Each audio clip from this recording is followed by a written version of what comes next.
स्वागत है दोस्तों आपका फिर से शिक्षा सूत्र के इस चैनल पे। आज हम लोग चर्चा करेंगे संविधान के भाग एक पर। संविधान के भाग एक में भारत के संघ राज्य क्षेत्र का वर्णन है और इसमें अनुच्छेद 1 से लेकर 4 तक आते हैं और इसमें विस्तार पूर्वक बतलाया गया है कि भारत का सीमा क्षेत्र क्या होगा, राज्य कितने हैं, यूनियन टेरिटरी और उनको बनाने, गठित करने, निर्माण करने का प्रक्रिया, ये सब सारी चीज़ें इन 4 अनुच्छेदों में बतलाया गया है। तो साथ में यह भी बतलाना चाहूँगा कि संविधान का भाग 1 अनुच्छेद 1 पहली अनुसूची और नीति निर्देशक तत्व का पहला पॉइंट, ये सारे जो हैं सो सारे पहले जगह पे राज्य के बारे में बतलाया गया है, राज्य को परिभाषित किया गया है, अर्थात भारत के बारे में बतलाया गया है। तो चलिए दोस्तों चर्चा शुरू करते हैं आज की। संविधान का भाग 1, इसका अनुच्छेद 1 को 3 भागों में बांटा गया है, 1.1, 1.2 और 1.3। 1.1 में कहा गया है कि भारत राज्यों का संघ होगा। भारत राज्यों का संघ होगा, यह प्रश्न कई एग्जाम में पूछे गए हैं। अब जैसे एग्जाम में पूछे गए तो उनमें ऑप्शन दिए गए कि भारत होगा। अब उसके ऑप्शन जो है 4 अलग अलग दिए गए विकल्प।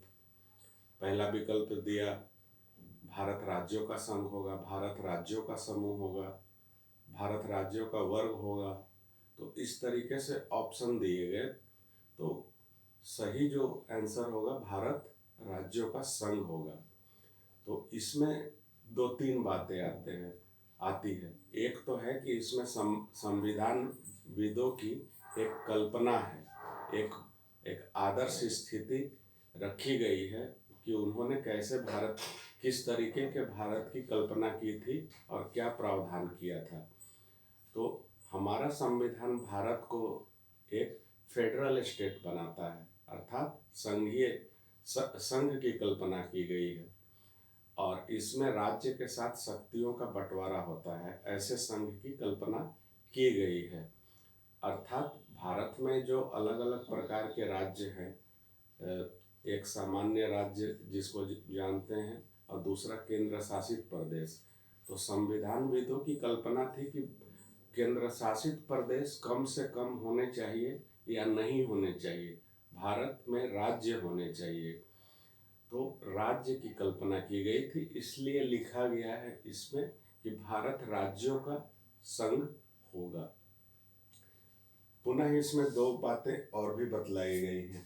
उसमें पहला है कि राज्यों के साथ समझौता का परिणाम नहीं है, अर्थात इसका कहने का मतलब है कि भारत के जो विभिन्न राज्य हैं वो उनका भारत में विलय किसी समझौते का परिणाम नहीं है, या भारत के जो राज्य हैं तो राज्य और केंद्र के बीच में कोई समझौता नहीं हुआ, यह समझौते का परिणाम नहीं है कि वो समझौता अगर टूट गया तो वो राज्य अलग हो जाएंगे, इस तरीके की बातें नहीं हो सकती है। तो पहला तो यह कि यह किसी समझौते का परिणाम नहीं है। पुनः यह भी बतलाया गया है कि राज्यों को भारत से अलग होने की स्वतंत्रता नहीं है। अगर कोई राज्य भारत से अलग होना चाहे तो वो अपनी इच्छा से अलग नहीं हो सकते हैं, अर्थात इसमें केंद्र का या संघ का पूर्ण नियंत्रण राज्यों पे स्थापित किया गया है। अब हम आते हैं इसके दूसरे हिस्से पे। इसके दूसरे हिस्से में राज्य के प्रकार बतलाए गए हैं कि भारत में कितने प्रकार के राज्य हैं। तो पहले तो कल्पना की गई कि भारत राज्यों का संघ होगा, एक राज्य की ही कल्पना की गई थी, लेकिन भारत में 2 तरीके के राज्य होते हैं। एक जो सामान्य जो राज्य होते हैं और दूसरे केंद्र शासित प्रदेश, जिसको यूनियन टेरिटरी कहते हैं इंग्लिश में। तो इन दोनों के बीच में थोड़ा फर्क होता है। फर्क क्या होता है कि संघीय ढांचे में केंद्र और राज्य के बीच में शक्ति का बंटवारा होता है। हमारे संविधान में 7वीं अनुसूची दी गई है उस अनुसूची में केंद्र और राज्यों के बीच में शक्ति के विषय बांटे गए हैं। तो अलग अलग विषयों पर केंद्र और राज्य को की अपनी अपनी शक्ति है, उन पे कानून बनाने का अधिकार है। अर्थात संघीय ढांचे में राज्यों का केंद्र के साथ में शक्ति के विभाजन के अनुसार से संबंध होगा। अब दूसरे में होता है केंद्र शासित प्रदेश। तो केंद्र शासित प्रदेश भी दो तरीके के हैं। इनको संघ राज्य क्षेत्र का विस्तार भी कहा जाता है। राज्यों को छोड़कर उसके अतिरिक्त जो क्षेत्र होते हैं उन पर कहा जाता है कि जिस पे संघ राज्य का विस्तार है, अर्थात भारत का उस पर विस्तार है। तो केंद्र शासित प्रदेश भी दो तरीके के होते हैं। एक केंद्र शासित होते हैं जहाँ पे कि कुछ अधिकार दिए गए हैं, वहाँ भी चुनाव के द्वारा सरकार का गठन होता है, मुख्यमंत्री होते हैं और उन्हें कुछ कार्य करने का अधिकार होता है। परंतु जो पूर्ण राज्य होते हैं उनकी तरह इन्हें पूरी तरह से शक्ति नहीं प्रदान की गई है, इन्हें शक्ति कम दी गई है। अब दूसरे प्रकार के जो केंद्र शासित प्रदेश होते हैं वह पूरी तरह से केंद्र के नियंत्रण में होता है।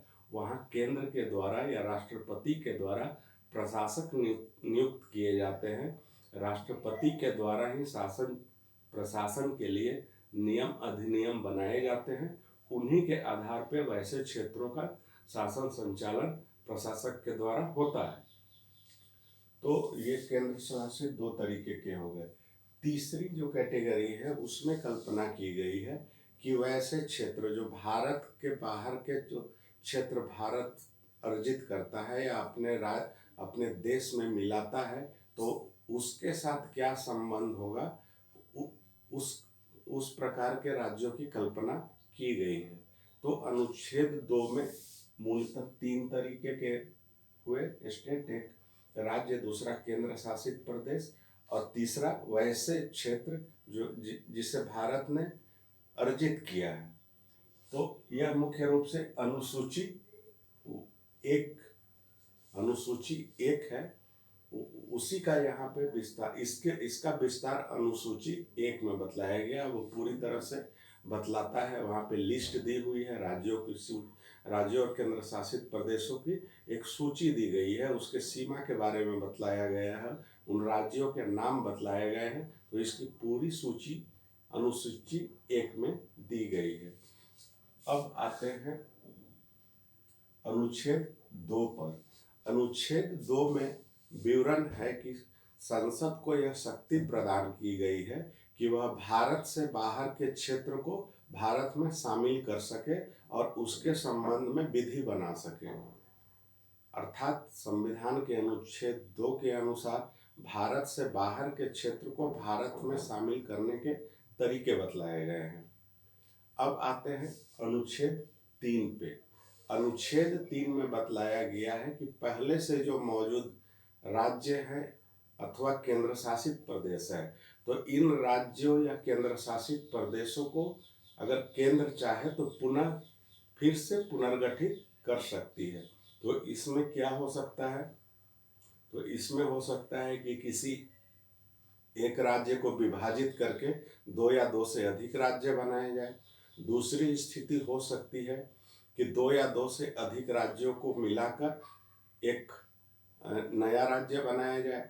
तीसरी स्थिति यह हो सकती है कि अगर कोई केंद्र शासित प्रदेश है तो उसे पूर्ण राज्य बनाया जा सकता है, या वैसे केंद्र शासित प्रदेश जहाँ पे कि प्रशासक का शासन चलता है उसको राज्य का दर्जा दिया जाए या वहाँ पे विधानसभा गठित की जाए।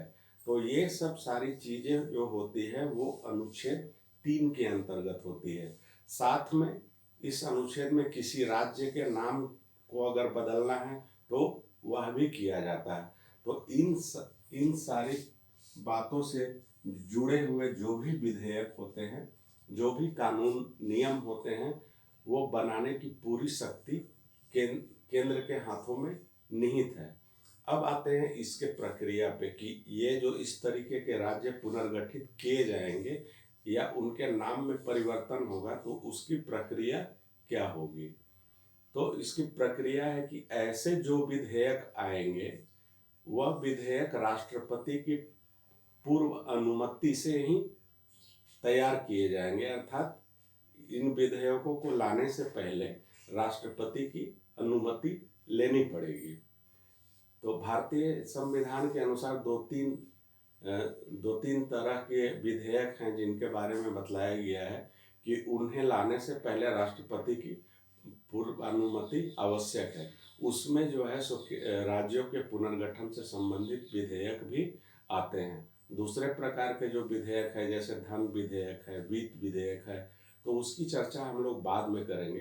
तो यह जो राज्य पुनर्गठन का जो मामला है, तो ऐसे मामलों में यही होता है। अब यही सवाल यहाँ पे पूछा भी जा सकता है कि राज्य के पुनर्गठन से जो जुड़ा विधेयक होता है उसमें राष्ट्रपति की पूर्वानुमति आवश्यक है या नहीं, तो इसको नोट कर लेंगे। और दूसरा, ये जो पूरी प्रक्रिया है, इस पूरी प्रक्रिया को भी पूछा जा सकता है, तो इसको भी आप ध्यान से देखेंगे। तो प्रक्रिया का पहला जो चरण हुआ वह क्या है कि राष्ट्रपति की पूर्वानुमति।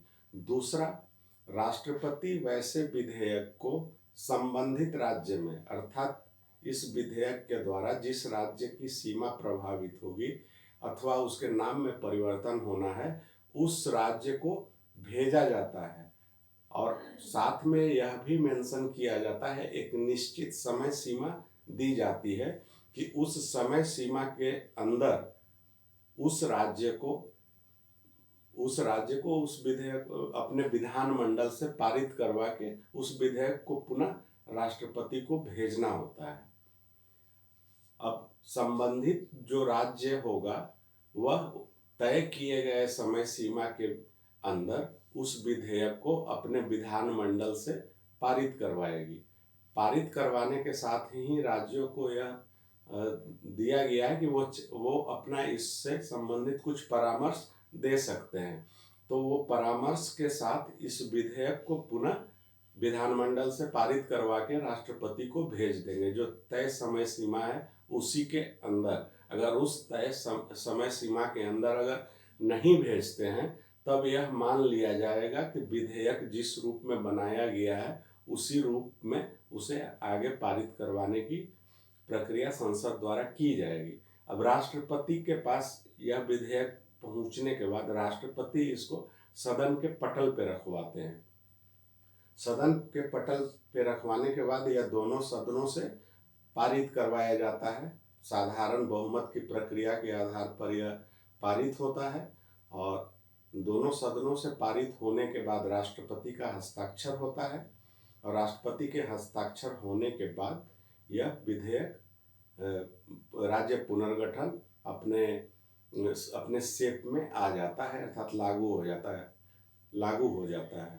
तो इसमें एक और महत्वपूर्ण जो जानने की बात है वो यह है कि राज्य जो परामर्श भेजते हैं तो उस परामर्श को केंद्र अर्थात संसद मानने के लिए बाध्य नहीं है, बाध्यकारी नहीं है। दूसरी चीज क्या है कि अगर राज्य के परामर्श को माना भी जाता है तो ऐसा नहीं बतलाया गया है कि वह विधेयक पुनः राज्य को भेजा जाएगा। तो दोबारा यह विधेयक राज्य को भेजने का कोई प्रावधान नहीं है। तो राज्य जिस परामर्श के साथ भेजे, अगर सदन उसको चाहे तो उस परामर्श को शामिल कर सकती है, नहीं भी शामिल कर सकती है। सदन जिस रूप में उस विधेयक को पारित करेगी उसी रूप में राज्य का पुनर्गठन होगा। अब आते हैं अनुच्छेद 4 पे। अनुच्छेद 4 में बतलाया गया है कि अनुच्छेद 2 और 3 से संबंधित जो भी बदलाव होंगे या उनसे संबंधित जो भी नियम कानून या विधेयक लाए जाएंगे उसके पारित करवाने की प्रक्रिया क्या होगी। तो अनुच्छेद 4 में यह भी बतलाया गया है कि इन सभी चीज़ों से जुड़े सारे विधेयक बनाने का अधिकार संसद को ही होगा। दूसरी चीज इसमें बतलाई गई है कि ऐसे जो भी विधेयक होंगे वो संविधान संशोधन के अनुसार जो विशेष बहुमत का प्रावधान है संविधान संशोधन में अनुच्छेद 368 के अनुसार उस प्रक्रिया से नहीं गुजरेंगे, बल्कि ऐसे विधेयक साधारण विधेयक की तरह ही समझे जाएंगे और वो साधारण विधेयक की तरह ही पारित करवाए जाएंगे। अर्थात साधारण विधेयक कहने का मतलब है कि उनको पारित करवाने का जो तरीका होगा उसके लिए सदन में साधारण बहुमत की आवश्यकता होगी, अर्थात उपस्थित और मतदान करने वाले सदस्यों का बहुमत इसमें चाहिए। तो यह साधारण विधेयक की तरह ही पारित करवाए जाएंगे। 368 के प्रावधान इस पे लागू नहीं होंगे। 368 में जो संविधान संशोधन के लिए विशेष मत पद्धति की जो व्यवस्था है वो इस विधेयक पे लागू नहीं होगा। अब हम आते हैं कि दो मामले ऐसे हुए हैं स्वतंत्रता प्राप्ति के बाद में जिसमें भारत ने अपने कुछ क्षेत्रों को पड़ोसी राज्यों को दिया है। कुछ वैसी संधि या समझौता किया गया था जिसके आधार पर हमें कुछ क्षेत्रों को देना पड़ा, जिसमें एक था पाकिस्तान और दूसरा बांग्लादेश। पाकिस्तान के साथ जो मामला हुआ था यह बेरूबारी संघ राज्य क्षेत्र था, भारत में था, तो इसको पाकिस्तान को देने की बात थी। तो बेरूबारी संघ का मामला सुप्रीम कोर्ट में पहुंचा। तो सुप्रीम कोर्ट ने उसमें आदेश दिया या अपने जजमेंट दिया कि इसके लिए संविधान संशोधन आवश्यक है। तो ऐसी स्थिति में 9वां संविधान संशोधन किया गया और उस संविधान संशोधन के अनुसार बेरूबारी संघ राज्य क्षेत्र वो पाकिस्तान को सौंप दिया गया। दूसरा मामला आया, यह 2015 की बात है, बांग्लादेश के साथ जमीनों का अदला बदली हुआ था। इस मामले में क्या हुआ था कि 1974 में भारत के प्रधानमंत्री और बांग्लादेश के प्रधानमंत्री अर्थात इंदिरा मुजिब समझौता के नाम से इसको जाना जाता है, इन दोनों के बीच में एक समझौता हुआ था।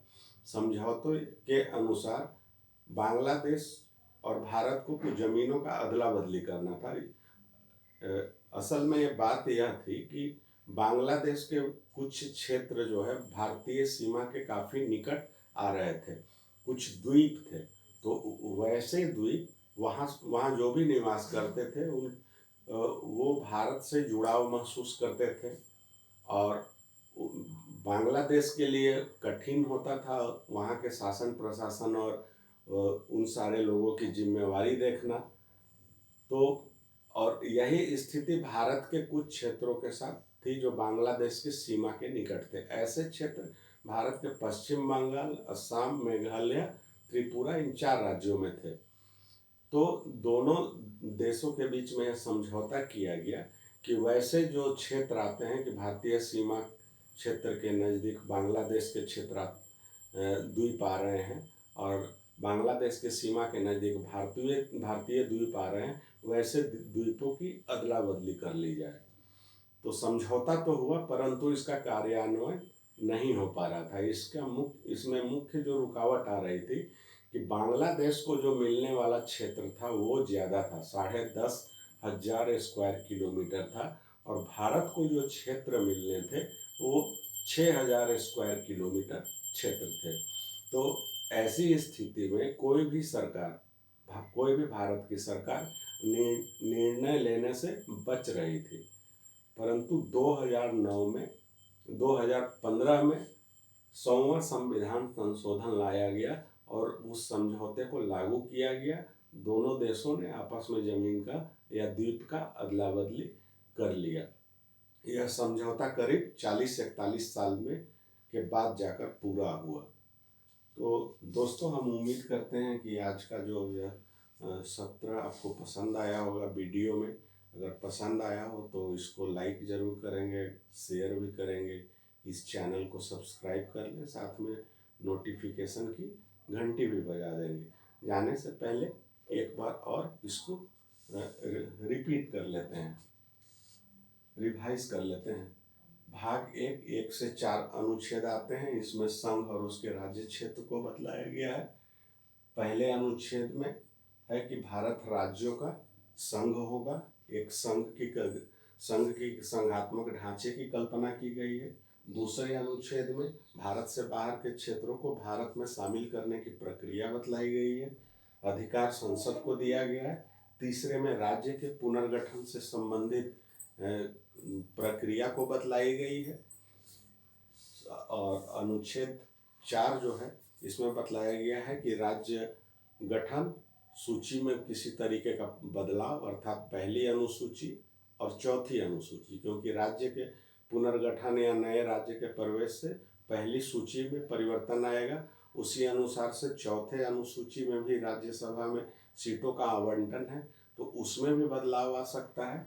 तो केंद्र अगर सूची में भी बदलाव करना चाहती है तो ऐसे जो भी विधि या कानून होंगे उसे बनाने की शक्ति अनुच्छेद 4 के अनुसार संसद को दी गई है। और ऐसे जो भी कानून हैं वो साधारण विधेयक की प्रक्रिया